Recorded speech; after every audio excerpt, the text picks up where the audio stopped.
The Chicago Bulls have signed an Antetokounmpo, ladies and gentlemen. No, it's not this guy, it's not Giannis, but hey, one step at a time. Rome wasn't built in a day. But no, in all seriousness, as much as we would love to think that signing Kostas Antetokounmpo is the first step towards bringing in Giannis, the signing likely isn't going to mean much in the grand scheme of things. In fact, it's very possible that Kostas doesn't even make it outside of training camp. Keep in mind, this is just a training camp deal where Kostas will be competing for that final two-way spot on the Bulls roster. Both Malcolm Hill and Carlik Jones have also signed training camp deals in the hopes of getting that final two-way spot. The guys will likely get some run in the preseason games before the Bulls make the decision on who they want to move forward with for that last two-way spot. But in any event, Kostas Antetokounmpo is a member of the Chicago Bulls. For now, for those that don't know much about Kostas, he is the younger brother of the superstar Giannis Antetokounmpo, 24 years old, 6'10" power forward. Bulls need power forwards. He spent 2 seasons with the LA Lakers and 1 season with the Mavericks, not really getting much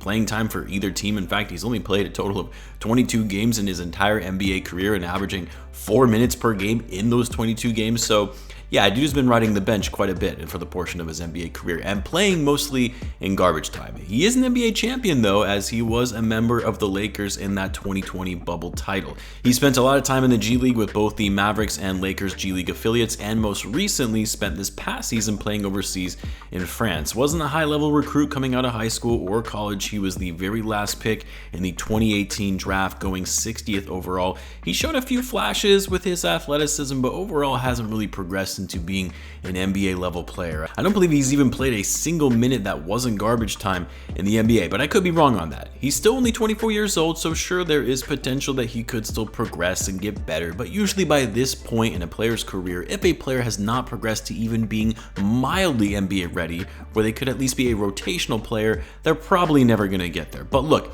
here is why this signing means something, even with the Giannis jokes aside, because I'm sure everyone will recall about a month ago in a press conference, Giannis was asked about the prospect of playing in Chicago one day, and he said, I think anyone would want to play and follow in the footsteps of the house that Michael Jordan built, and that, who knows, maybe one day I'll play for Chicago, but right now he's still committed to Milwaukee. And of course, that sent Bulls fans into a frenzy, busting out the Giannis Photoshop jerseys, coming up with these elaborate theories for how and when Giannis will join the Bulls, myself included, okay? Like, as much as I know Giannis saying that likely means nothing and won't turn into anything as far as him actually becoming a Chicago Bull in the future, I'm still gonna get excited when the best player in basketball even makes a comment saying that he would one day like to play for Chicago, because that was not happening before.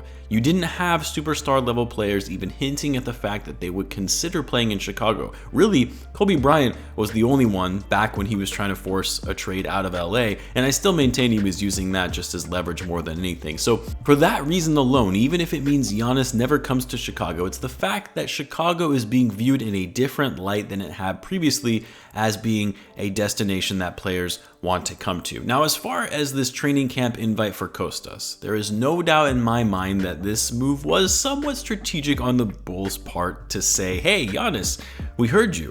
We'll help your brother out and give him a shot to get back in the NBA, hopefully seen as a gesture and opportunity that other teams weren't willing to give him. And maybe Giannis takes note of it. Probably not, but hey, we can dream. As far as Kostas and his future with the Bulls, I mean, if I'm going to be brutally honest, I don't see him making it out of training camp and snagging that final two-way spot. I actually think Malcolm Hill is a much better option and fit for this team as a two-way player. Like we saw last year, he was the Bulls' two-way player. I mean, either way, whoever is getting that last two-way spot is not going to be seeing much time on the court.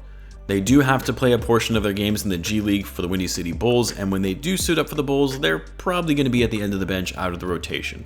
For me, Malcolm Hill is a better player. I would even go as far as to say that Carlik Jones is a better player. The only way I see Kostas getting the two-way spot is if the Bulls really try and milk this to dangle acquiring Kostas as a carrot to entice Giannis in the future when he becomes a free agent in 2025, even though Kostas would probably be all but long gone by then, unless, of course, who knows, he breaks out into a strong NBA player that the Bulls end up keeping around. But I want to know what you guys think, though. What were your thoughts of the Bulls signing Kostas to a training camp deal? Do you think he'll get the nod for that final two-way deal? Do you think it was a strategic move made by the Bulls on their part? Let me know in the comments, and as always, guys, be sure to subscribe if you're a Bulls fan, as I do post daily Bulls content. Thanks again for tuning in, guys, and I'll catch you in the next one.